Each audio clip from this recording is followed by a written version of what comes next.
Today, I want to talk about gateway bands, the importance of them, what they mean, and talk about some of mine and hear some of y'all's. I think at this point most people understand the basic concept of what a gateway band is, but if you're unfamiliar, just in the TLDR form, it basically is just a band that is potentially less extreme than something else that leads you down like a gateway drug into discovering, finding, and becoming intrigued and interested with other things within the same style, going down that pipeline and eventually broadening your horizons to include so many different types of musical genres, bands, artists, that type of thing.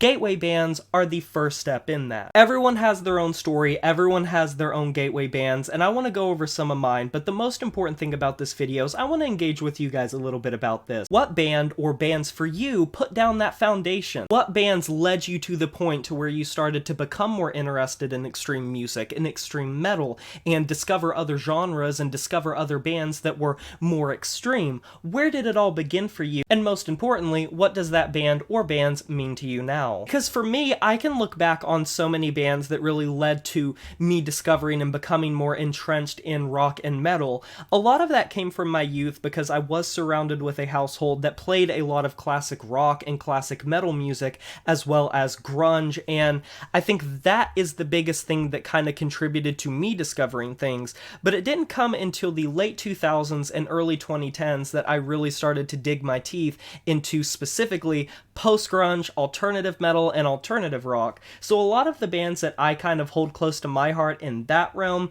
definitely are coming from that genre. The main two that really did get me into more extreme forms of music, and I don't even think I would be where I am now without them, the first being Linkin Park. That is a giveaway. That is so obvious. There are so many people that grew up with Linkin Park, and considering how much influence I had coming from nu metal and alternative rock, post-grunge, Linkin Park was a massive reason that I got into heavier music. But I've talked about it on the channel before. The number one band that got me into heavier music was Breaking Benjamin.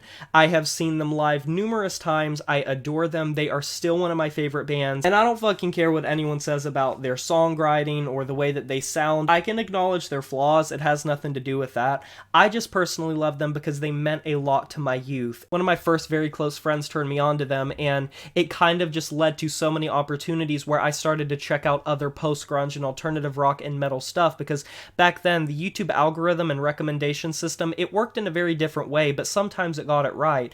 But it was recommending me so many different things across the entire musical landscape. But if you talk about that specific genre, I was listening to bands like Trapped and Papa Roach, Disturbed, Stained, Saliva. Like, I hear the song Click Click Boom and I think it takes me back to my youth in a way few things do. Now, on the more extreme side, the bands that really turned me on to more extreme music when it comes to a band that's in an extreme genre sort of being that gateway, I've also talked about this before, Born of Osiris is actually really far up there. When it first came out, I got recommended the song Machine by Born of Osiris. And the funny story behind that is I actually really didn't like it at first. It was so jarring, it was so weird, I'd never really heard anything like that. Or if I had, it had only been in passing, and I never really sat down and listened to it and seek that out myself. And so when I heard that, I didn't really know what to think, but I ended up coming back to it and I couldn't get enough. And I think that kind of spawned my obsession with Sumerian records, and that's how I discovered some of my favorite bands like Era and Veil of Maya and Born of Osiris,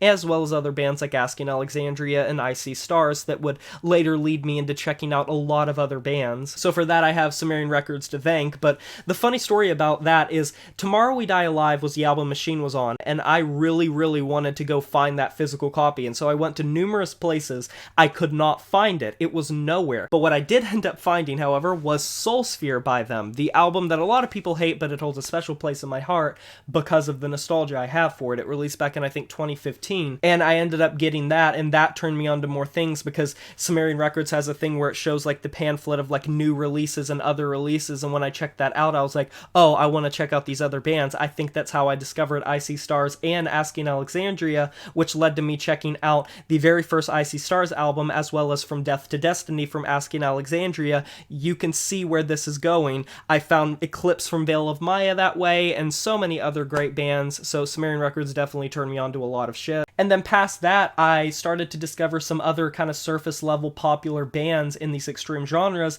like Bullet for My Valentine and specifically Killswitch Engage were massive in getting me into metalcore, as well as I Lay Dying. Specifically, like Killswitch Engage and As I Lay Dying were big. They were huge. They were like massively instrumental for me getting into more metalcore music. And then from there, I just became so engrossed with so many different bands. And I started to try to find if other people were talking about this music that I was becoming so hyperfixated and obsessed with. And that's when I discovered music reviewers like Anthony Fantano, like the big ones, but then I also discovered some of the smaller heavy metal ones like Brain Smasher and Wyatt XM, and especially Cover Killer Nation. And that's how I discovered other bands and other genres and death metal and black metal and grindcore, and it just spiraled from there. And that's pretty much the story of how I got to this point. But what were your gateway bands, and what did they mean to you now? I want to hear your stories of how you got into metal. I can't wait to hear all of the fun stories that you have to tell about this. I'm sure there's going to be some great ones. Let me know down in the comments section below. But otherwise, be sure to like this video if you enjoyed it, subscribe to join the review family today, and smash that notification bell to be notified of my future uploads. You know who it is. My name is Jay Morris, and I'm signing off saying farewell.